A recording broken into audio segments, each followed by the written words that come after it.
Ish-kryeministri Sali Berisha ka hedhur poshtë zërat për përjashtimin e Dashnor Sulës nga Partia Demokratike, duke theksuar se ai nuk është pjesë e listës së kandidatëve për deputet, por nuk është larguar nga partia.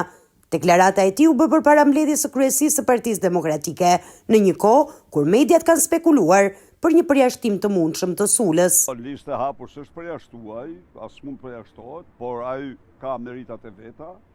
Natyrisht nuk mbase se di se unë po marrë vesh nga ju, se ky është problemi. Berisha pranoi se nuk ka pasur një komunikim të drejtë për drejtë me Sulën kohët e fundit, por nuk e përjashtoi mundësinë që ai t'i ketë dërguar mesazhe, duke shtuar se telefoni i tij është i mbushur me mesazhe të shumta. Jo, s'kam komunikuar.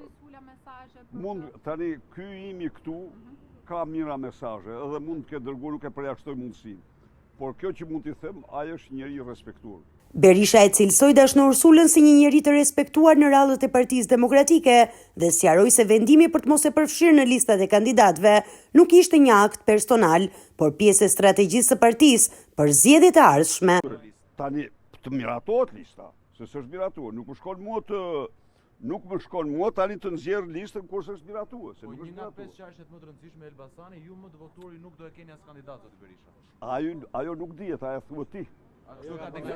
Ai deklaron, po pastaj mund të ndryshojë mendimin. Berisha ka një ide publike që ju më shumë se sa për 11 majin, po mendoni për 12 majin.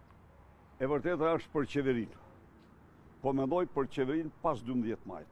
Deklarata e tij synon të shuaj spekulimet për një përçarje të mundshme brenda Partisë Demokratike, duke nënvizuar se çdo vendim merret në përputhje me prioritetet dhe strukturat e partisë.